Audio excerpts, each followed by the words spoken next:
Good morning, grasshoppers. I wanted to take an opportunity and sort of run over chapters 5 and 6 for you, and briefly, if I may, just talk a little bit about chapters 3 and 4. Um, 3 and 4 are the uh, ethical systems that are deontological, and they are opposed to consequentialism. So the big the big one for deontology is Immanuel Kant and the categorical imperative and the hypothetical imperative. And your author does a fairly good job of chatting about those. The other notion is virtue ethics. And I don't believe I shared with you, but I will, that I am a big proponent of virtue ethics. And it seems clear to me that your character is incredibly important in that you always lead with your character. Who are you as a man? Who are you as a woman? What are you about? Do you really know what you're about? Have you thought about and formulated the platforms of your ethical system?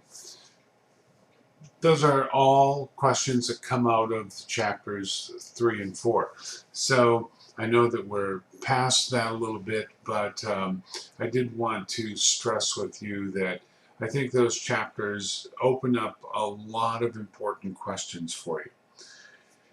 Which takes us into chapters 5 and 6. Chapter 5 is absolutism versus relativism, and this becomes very problematic. This is a serious debate that goes on in various fields. So, if I may, um, the word absolute means perfect in quality and complete. In other, it means not limited by restrictions or exceptions. So, the notion of absolute is a very difficult concept. And when we look at some of the propositions that we have, we can look at analytic truths. For example, a square has four equal sides. That is an absolute truth. It is true by definition, for example. Uh, what is the nature of goodness? Are there any absolute senses of goodness? Are there any absolute senses of justice? So these are questions that come up, and we look at cultural absolutism is a view that says ultimate moral principles do not vary from culture to culture. That is simply false. It is the case that every culture has what are called mores, rules about certain behaviors. For example, the incest taboo is a universal proposition. Every culture has an incest taboo.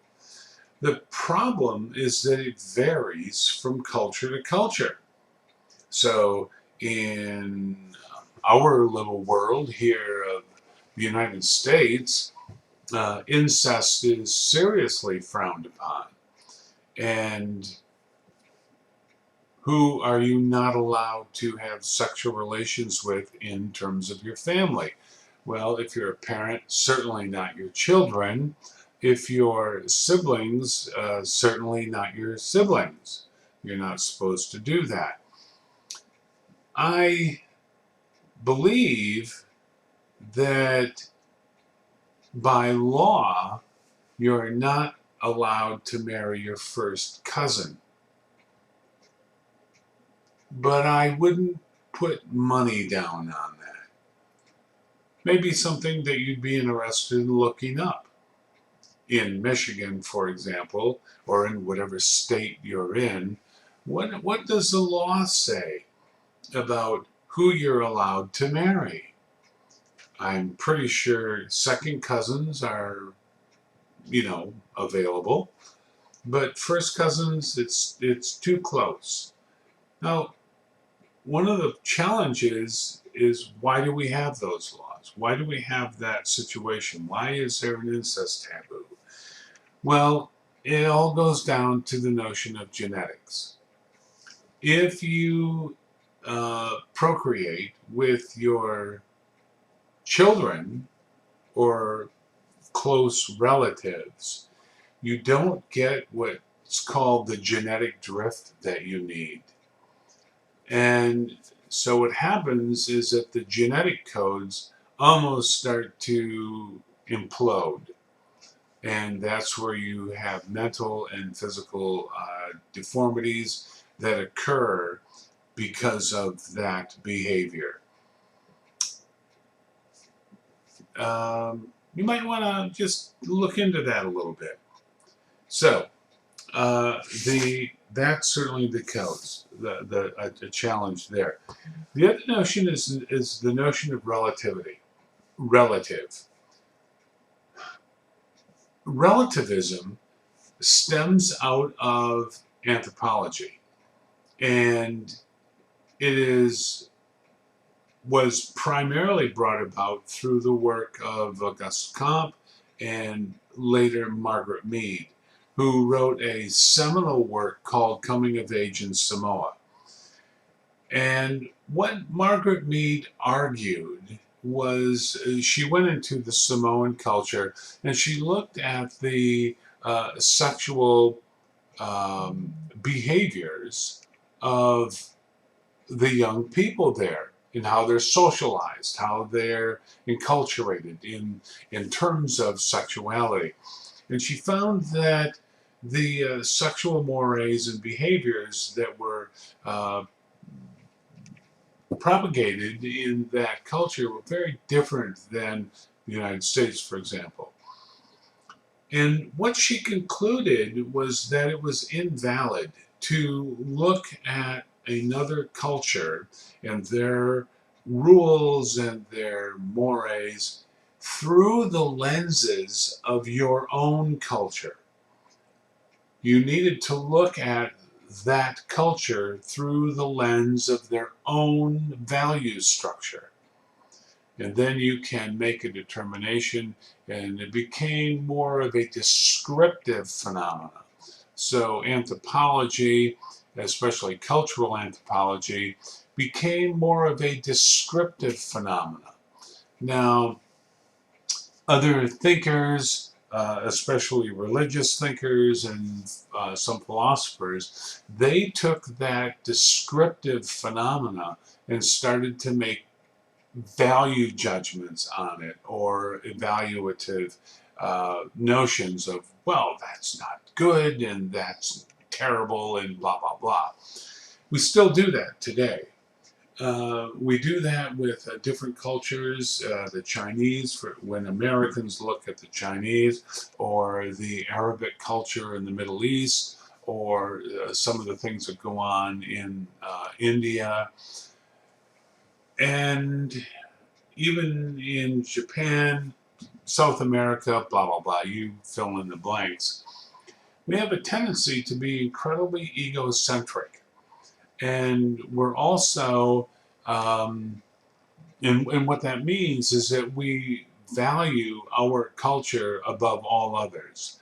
And not only just because we're part of it, but we have a tendency to think that American culture is superior to all other cultures. That becomes very problematic, and our behavior over the past several hundred years in this country has manifested that arrogance about our culture. And other cultures resent that, especially when you start trying to jam your value structure down their cultural throat, if you will. And that's one of the problems that we had in the Middle East, for example. Wonderful course out there that you can take is American involvement in the Middle East from 1917 to Jimmy Carter. And you'd be amazed at some of the stuff that the United States pulled off in terms of the Middle East over the course of the 20th century. So I just want you to be aware that that notion of cultural relativism, it's interesting that we in our culture don't take enough time to really get to know other folks.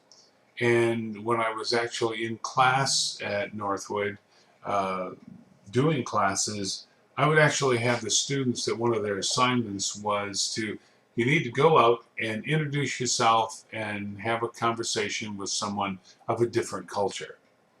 And I found historically that that was a very valuable experience for students. I strongly recommend that you do that. Get to know some other folks. You're going to find out they're just folks and they're just trying to find their way home. So if we were all to look at other people from that perspective, I think the world would be a better place. But so on page 54 and 55, propositions and states of affairs. Propositions are meaningful statements describing states of affairs, and they must be either true or false. And a state of affairs is an occurrence, an event, or happening. It is neither true or false. It just simply is. So your author looks at the analytic propositions, which I brought up to you, and you're going to want to make sure that you pay attention in that particular section. One of the notions that I find is that this chapter is filled with good stuff. On page 57, the naturalistic fallacy, so named by the philosopher G.E. Moore, who was a serious heavyweight in terms of philosophy. The problem of getting ought from an is. Moore argued you cannot get an ought. This is what I ought to do from a notion of what is. And that becomes a very challenging notion we have. So where do we get our oughts from? We're going to be chatting about that. This is where we get things in terms of how we ought and ought not to behave.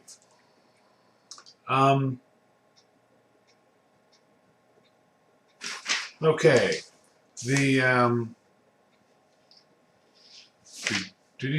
chapter 6, freedom versus determinism.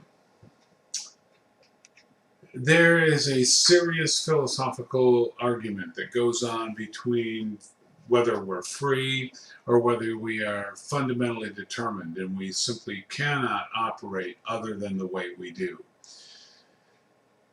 It all goes back to genetics.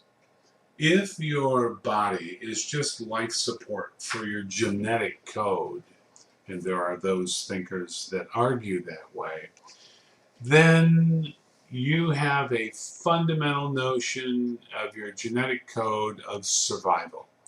Your genetic code has one agenda, and that's to duplicate itself.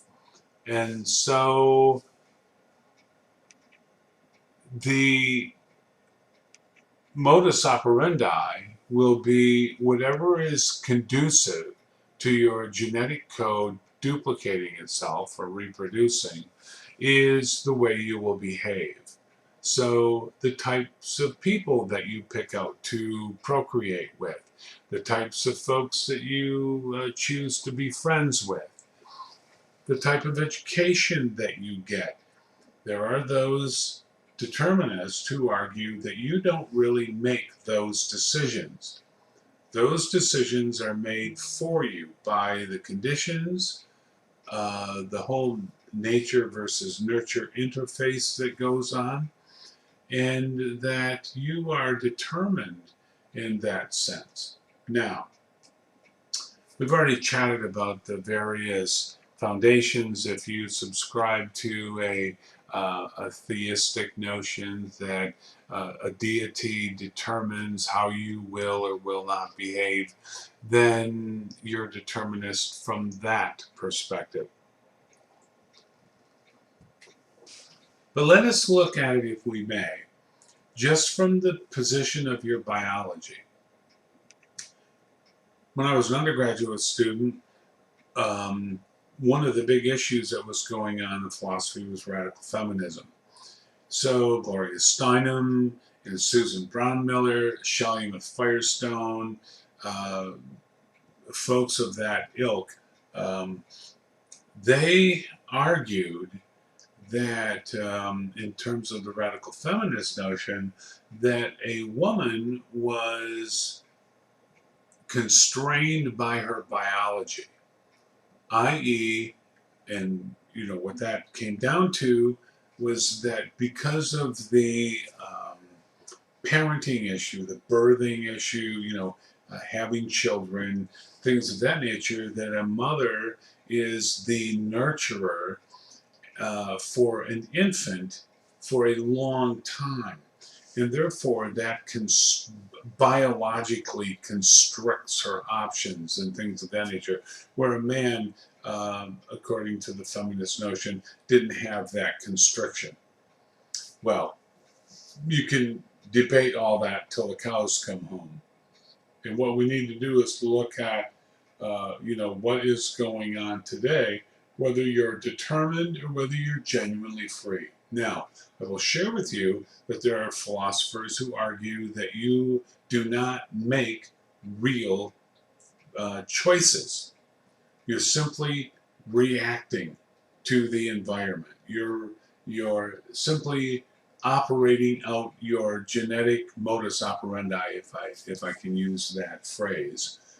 And therefore, when you have a situation in the real world, your experience and your mind and your thinking will only allow you to operate in one direction. You are not able to, according to the determinists, you are not able to choose other than that decision, which renders the notion of a decision meaningless.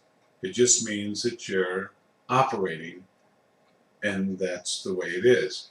Now, I don't happen to be one of the determinist philosophers. I happen to subscribe to a notion that you do make choices, and that those choices are meaningful, and that every day of your life you're living out your choices. Now, I will agree with the determinists that there are a number of folks that really don't make choices.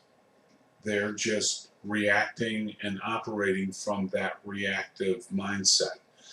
But the educated, the insightful, those that are thoughtful, they are able to transcend that determinist notion and actually consider the options. Hence, we make choices.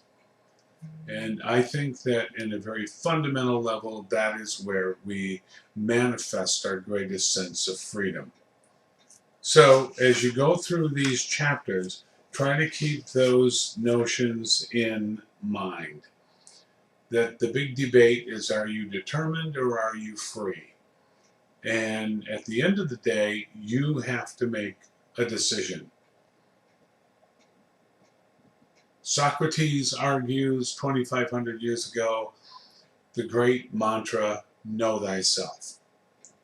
You have to know yourself. And in the course of doing that, I am subscribing to a notion that in the course of doing that, you become free.